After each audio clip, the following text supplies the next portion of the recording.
Greetings from actually inside the Luv Sub this week. So we are here, we are still winterized. It is about 13 degrees outside. But sunny, so we have good light. Hopefully. We've got our little buddy heater going, and I'll show a picture of that. This is what we use to keep the Airstream warm when we're boondocking so that we don't run our batteries low. That, and if we're doing any work during the winter season, keeps the inside a little bit more comfortable. And so what's brought us out here is that last week we were following a thread on the internet, and they were talking about how people store their glasses, their dishwares, and breakables without having them break as the Airstream's going down the road.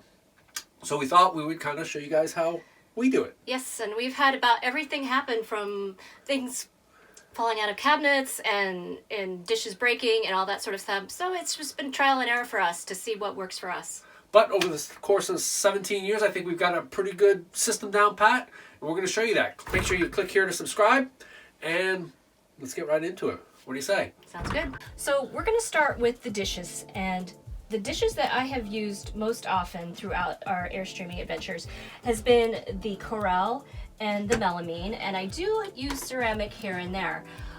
I found that the best way to store these dishes, and the Corelle is the best one if you want something that looks mostly like ceramic and feels like ceramic, and this is a very plain plate, but they do have lots of different patterns to offer.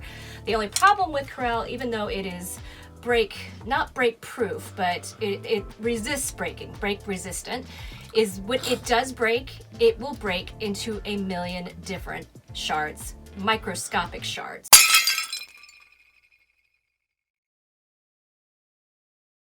So it just shatters, but it is the most break resistant of all the plates. So the way I do these with the Corelle is I would put on the cabinet a piece of non-stick. Now the non-stick is just a piece of fabric that you can get like at Walmart, and it's usually used under rugs, but in this instance I use it for the plates, and it keeps the plates from moving around. And also between the plates I will either put more of the non-stick, like so, or I will put this little foam stuff that I also can get at Walmart by the yard, and that also prevents things from moving around and also from banging up against each other. So that's what I would do with the Corelle. Are you going to show us this, how you put it up into the cabinet later? Yes, we will show you how it will appear in the cabinet later. Excellent. So the other method that I use to store dishes, and this is what I've used for bowls, because bowls tend to roll a little bit. They can roll out of small spaces, and so what I have done with this, and this is something again you can buy at Walmart, and it's a dish holder. As you can see, it has little slots for dishes, but I've sort of made it into a bowl. So these are all melamine, so I'm a big fan of bowls. And so in this instance, I've combined my melamine and my ceramic by using the padding in between, like so. And they just sort of fit in there nicely. And We'll spin that puppy around. Let's take a look at it. Oh, yeah. And they fit in there nicely, and with even a good bit of roll, they won't come out, and it's a good way to store things. So moving along, we're going to see how this looks in the cabinet. Awesome. So this is what it looks like when it's in the cabinet. This is my stack of bowls that I was showing earlier. And as you can see, it fits right into the cabinet, and there will be no possibility of anything moving, because once you close the cabinet, that will lock it into place. So do we travel with our dishes up in the cabinets like that, or do we take them all down? No, we travel with our dishes up in our cabinet like that. So what I would do next is I would put in my bottom dishes. I have a piece of non-stick. I don't know if you can see it in there, but these little dishes will just slide right in there underneath. I never put large dishes on the top piece, because if anything's going to come and move and empty out, that's where it's going to come. I always put the round dishes on the bottom. And I don't know if you can see it, there's a lip in the cabinetry that will prevent, for the most part, these round dinner plates from coming out. And what you can also do is you can stack, for more efficient storage, either these smaller plates, and again I put the non-stick skid So they're not going to go flying out. And you could also, I never put breakables on this top shelf. And did that little stand there come with the Airstream, or did we buy that little stand with the little things? stand I got at Walmart, and it just sort of helps with the storage space. And this is basically our configuration. And the one final piece that I found very helpful is this curtain rod.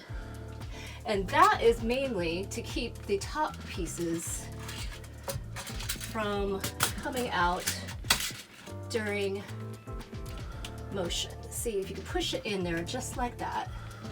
And that keeps Let's take a look at this here. That keeps the top pieces from flying out. So that's kind of our setup, huh? That's our setup.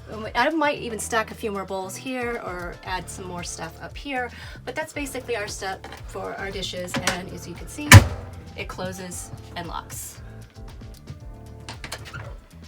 So the one thing you have to remember though, when you leave, before you depart, I always check and make sure all my locks on all my cabinets are secure, because if it's like that, it's not going to do you much good and everything's going to fall out. So I always make sure that all the cabinet doors are locked.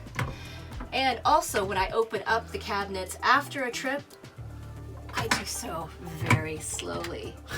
As per the airline stewardess's warning after a long trip, please be careful opening overhead bins, as items will have shifted in transit and will fall on your head. And that's happened before as well.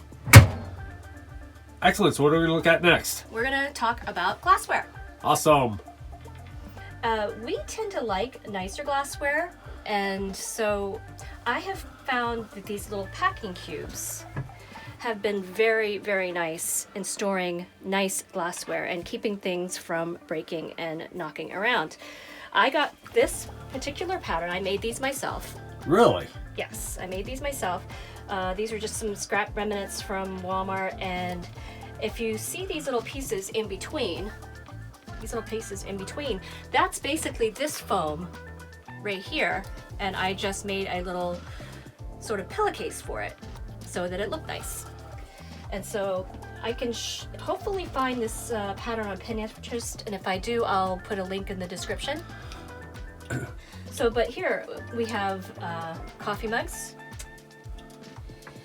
We have juice glasses. These are all glassware. So we don't use a lot of plastic, do we? No, we don't. And we have stemless wine glasses, which I recommend if you are going to be storing them this way, because the first thing that'll break on a wine glass, if it's stored this way, will probably be the stem, because it's the weakest part.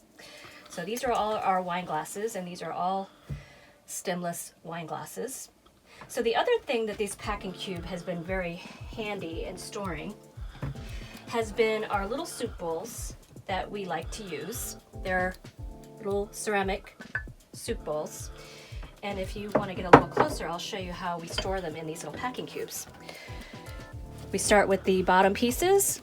Note the little layer of foam. The next piece, non-skid. This piece, which is one of our little bowls with the foam in between. And the top piece. And it's all kind of protected in this little cube.